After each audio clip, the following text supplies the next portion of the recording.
What's up, Legacy Builders? I'm Rob. I'm Reshawn, And this is Learn, Hustle, Grow.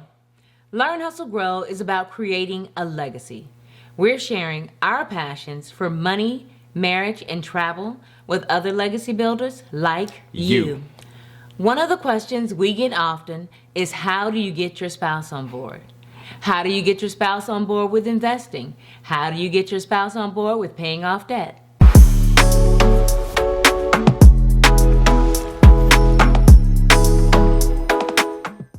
You want to pay off debt. You want to invest. You and your spouse are a great team, but you just can't seem to get on the same page about money. You have attempted to discuss the topic, but have yet to be successful. If only you could convince him or her to join you in this mission. How's it going so far? Did you start the conversation with a spreadsheet? Have you asked your spouse to listen today, Ramsey? These are not horrible ideas. How did your spouse respond? You were watching this video, so no need to answer. Let's start the conversation in a different way. Before we go any further, make sure you join our community of legacy builders. Please like and subscribe. Hit the notification bell to keep up with our future videos. Know someone who might benefit from this video? Feel free to share. What does your spouse get excited about? What would he or she love to do or be? Where would they like to go? If you don't know, that's okay. We get so busy with the day-to-day that we forget to make time to dream together. We talk about bills, but never stop to talk about what we could accomplish together beyond the bills.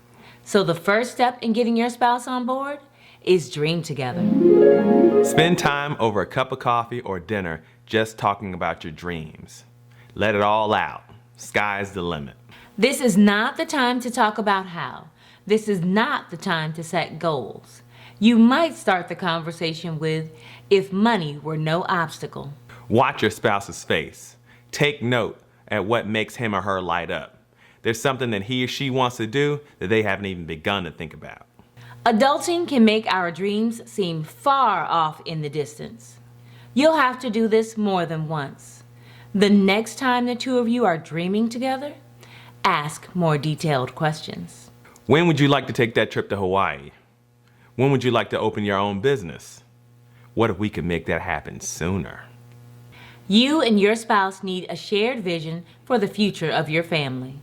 Yes, most couples want to raise happy, healthy children who make a positive contribution to society.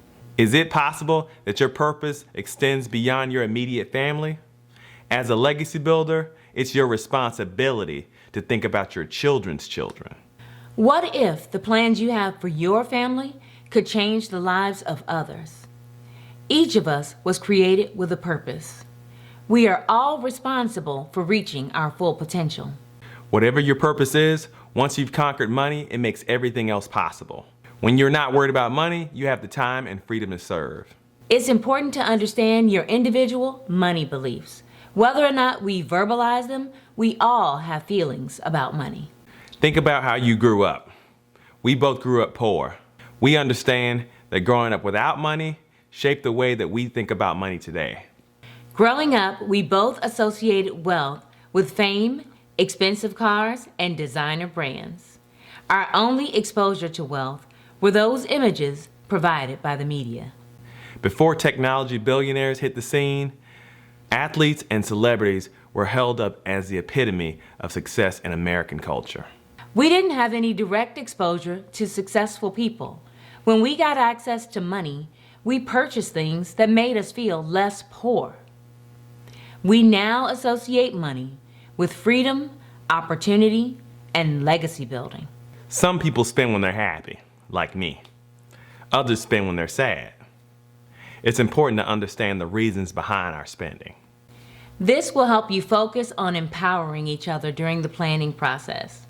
Could the reason for spending become the reason for saving and investing? Did you grow up with money? If you have always had money, it can be difficult to empathize with someone who has not. Did you grow up poor?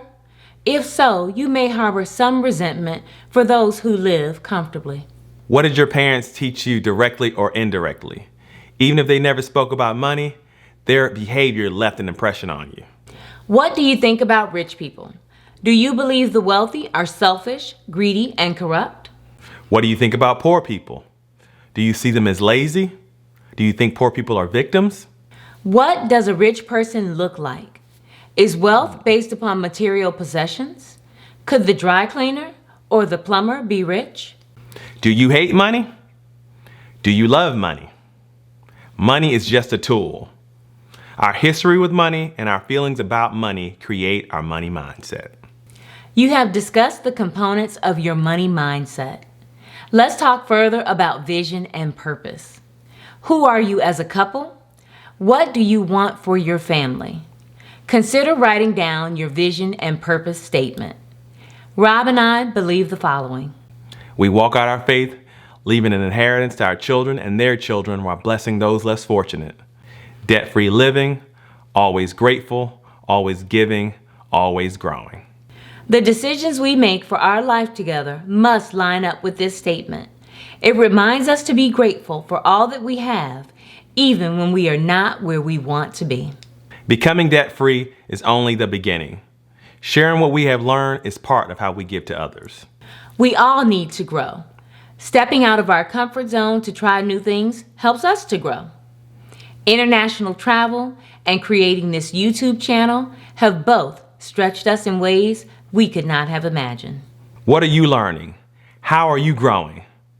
Together you will do great things. You just have to decide what they are. If our vision and purpose statement resonate with you, feel free to use it. If not, consider it a template. What are the principles that guide you?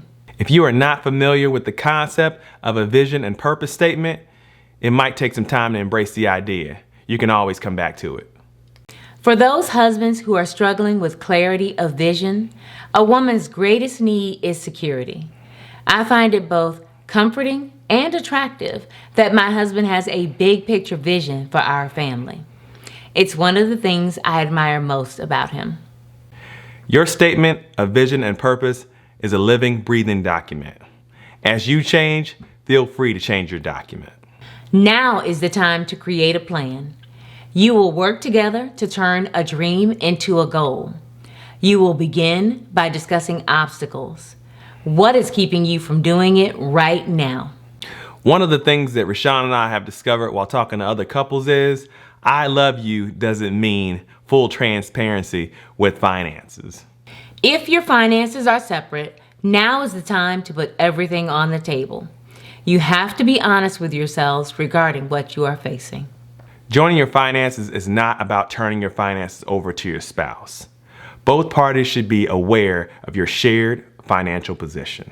In the event that one of you should leave this earth, the other party must be in a position to maintain the household finances. Be open to the idea that there might be surprises. Remember, you vowed to love this person for better and for worse. Be respectful. Do not insult your spouse. Remain calm. If there is debt, make the decision to pay it off together. If the conversation becomes overwhelming, step away with a plan to revisit it.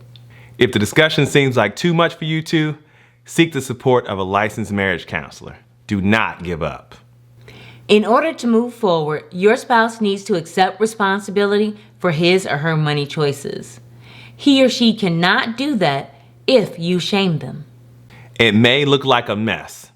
The sooner you get in front of it, the better. Today's test is tomorrow's testimony. Perhaps there is no major debt. Maybe your finances are shared, but your spouse is skeptical about investing. This is where you refer back to his or her dreams. What are your shared values? Does your reason for investing connect back to those values? Can you demonstrate to your spouse that you have done your due diligence when it comes to investing? If your spouse is skeptical about investing, it is unfair to ask him or her to trust your gut. What books have you read? What classes have you taken? Can you put pen to paper in order to provide your spouse with numbers that support your vision? There are online calculators for just about everything. If your spouse is a numbers person, you need to speak their language. If the two of you are in agreement regarding the obstacles, the next step is to discuss how to remove them. Lay out all of your debt and a payoff spreadsheet. Input all of your monthly expenses and income in a personal budget spreadsheet. Both can be found at learnhustlegrow.com on the resources tab. Do you know where you both stand regarding credit? Use annualcreditreport.com to get your free credit report. Use Credit Karma to get your free credit score. If this sounds like a lot, it's because it is. This is not to be done in a day or even a week. You know your spouse. Move at the pace that's comfortable for your relationship. If you cannot get to a shared vision for your life that includes finances, it might be time to seek marriage counseling. There may be feelings that your spouse is not comfortable sharing with you. There might be history that prevents you from making progress. We all have baggage. Trust is essential during this process. If either of you has been married before or has children from a previous relationship, those are important factors. Do you both have wills? Stating your intention to protect one another and your children can help your spouse feel more secure. Remember, progress equals happiness, not perfection. Are you and your spouse on the same page financially? Did we miss anything? Are you a legacy builder? Share your experience. Comment below. See you in the next video.